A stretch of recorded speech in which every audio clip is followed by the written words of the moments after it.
আসসালামু আলাইকুম। বুটের হালুয়া সবার কাছেই খুব লোভনীয় একটি হালুয়া।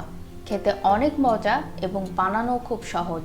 তবে একটা বৈশিষ্ট্য কিন্তু আছে, আর সেটা কি রান্না করতে করতে আপনাদের সাথে শেয়ার করব। শুরুতেই 2 কাপ বুটের ডাল আমি পানিতে ভিজিয়ে রেখেছি 7 থেকে 8 ঘন্টার জন্য। তারপর এটা সুন্দর করে ধুয়ে নিয়েছি। এরপর একটি পাত্রে ফাইনাল ধোয়া দিয়ে কড়াইয়ে তুলে দিব সিদ্ধ করার জন্য।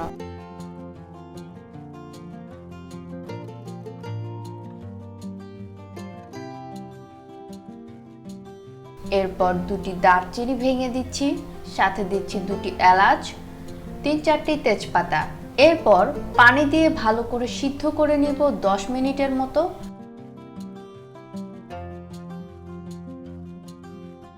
আপনাদের সময় একটু কম বেশি লাগতে পারে। আমার বুট কিন্তু সিদ্ধ হয়ে গিয়েছে। এবার একটি ব্লেন্ডারে বুট ঢেলে পানি অথবা দুধ দিয়ে ব্লেন্ড করে নিতে হবে। আমি আজকে পানি ইউজ করছি, আপনারা চাইলে দুধ ব্যবহার করতে পারেন। এবার একটি কড়াইয়ে হাফ কাপ তেল এবং হাফ কাপ ঘি দিয়ে বুটের ডালের পেস্ট কড়াইয়ে ঢেলে দিব।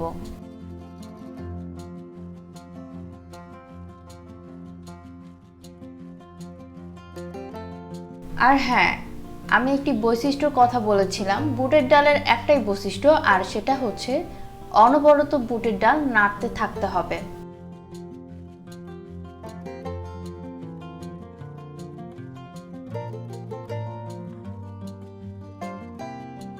এরপরে দিয়ে দিচ্ছি হাফ চা চামচ ফুড কালার। ফুড কালার দিয়ে আবার নাড়তে থাকতে হবে। রং কিন্তু পুরোপুরি অপশনাল। মিষ্টি ব্যালেন্স করার জন্য দিয়ে দিচ্ছি অল্প একটু লবণ। তারপর দিয়ে দিব হাফ কাপ গুঁড়ো দুধ। যেহেতু আমি এখানে পানি ব্যবহার করেছি, সেজন্য আমি এখানে হাফ কাপ গুঁড়ো দুধ দিচ্ছি। আপনারা যদি দুধ ব্লেন্ড করার সময় ব্যবহার করেন তাহলে গুঁড়ো দুধ দেওয়ার দরকার নেই। এরপর ভালো করে মাখিয়ে নিব হালুয়ার সঙ্গে।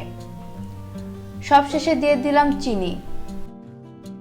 চিনি ভালো করে হালুয়ার সাথে মিক্স করে নেব।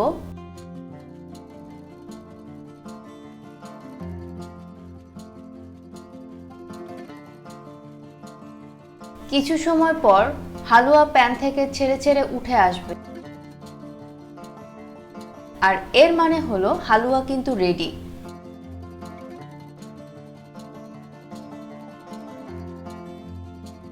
একটি পাত্রে সামান্য পরিমাণে তেল বা ঘি ছড়িয়ে তার উপর হালুয়া বিছিয়ে দিব ঠান্ডা হওয়ার জন্য।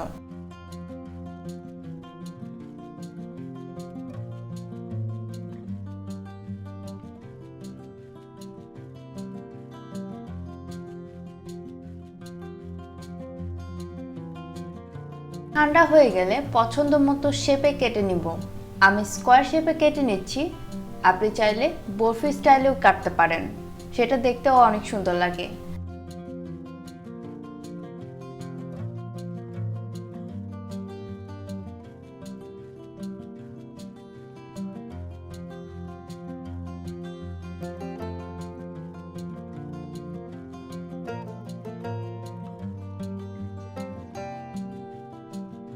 সাজিয়ে দিচ্ছি পেস্তা বাদাম দিয়ে।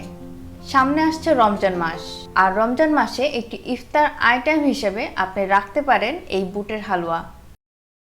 দেখা হবে অন্য কোনো এক ভিডিওতে। আল্লাহ হাফেজ।